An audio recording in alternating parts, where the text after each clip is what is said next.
ഒരു മുംബൈയിലാണെങ്കിൽ അലീന മനുവിനോട് പറയുകയാണ്, ഞാൻ വല്ലാതെ ഒറ്റപ്പെട്ട പോലെ എനിക്ക് തോന്നുകയാണ് മനുവേട്ട.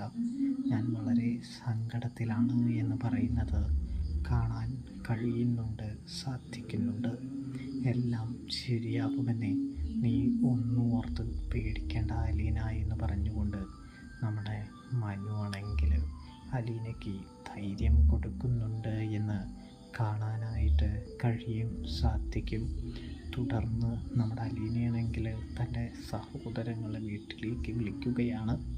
ഇതേ സമയം അവർ ചോദിക്കുന്നുണ്ട് എവിടെയാണ്, എങ്ങനെയാണ് എന്നൊക്കെ. അവിടെ ആണുങ്ങൾ മാത്രമല്ലേ ഉള്ളൂ, ചേച്ചിക്ക് പേടിയാവില്ലേ എന്നൊക്കെ ചോദിക്കുന്നത് കാണാൻ കഴിയുന്നുണ്ട്, സാധിക്കുന്നുണ്ട്. തുടർന്നാണെങ്കിൽ നമ്മുടെ അലീനയാണെങ്കിൽ അവിടെ കാര്യങ്ങളിലൊക്കെ ഇടപെടുകയാണ് എന്ന് കാണാൻ സാധിക്കും. സഹായിക്കാനൊക്കെ ഒരുപാട് ശ്രമിക്കുന്നുണ്ട് എന്നും കാണാൻ കഴിയുന്നുണ്ട്, സാധിക്കുന്നുണ്ട്. പക്ഷേ അലീനയെ കൊണ്ട് ഒന്നും തന്നെ ചെയ്യിക്കുന്നില്ല എന്ന് കാണാൻ കഴിയും.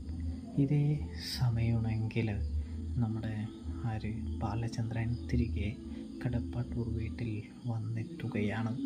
വൈജയന്തി പലവിധ ചോദ്യങ്ങളും നമ്മുടെ ബാലചന്ദ്രനോട് ചോദിക്കുന്നുണ്ടെങ്കിലും ബാലേന്ദ്രൻ പറയുന്നുണ്ട്, നീ നിൻ്റെ കാര്യം നോക്കിയാൽ മതി, എൻ്റെ ജീവിതത്തിൽ ആവശ്യമില്ലാതെ തലയിടാനായിട്ട് നിൽക്കേണ്ട, അതിൻ്റെ ആവശ്യകതയും നിനക്കില്ല എന്ന് പറയുമ്പോൾ എനിക്ക് ഈ കണക്കറിഞ്ഞേ മതിയാവുകയുള്ളൂ എന്ന് പറയുമ്പോൾ എൻ്റെ കാശ് എനിക്കിഷ്ടപ്പെട്ട മാതിരി ചിലവായിക്കും, അത് ചോദിക്കാൻ നീ ആരാണ് എന്ന് ബാലചന്ദ്രൻ വൈജയന്തിയോട് ചോദിക്കുമ്പോൾ അപമാനിതയായി വൈജയന്തി നിൽക്കുകയാണ് കൂട്ടുകാരെ.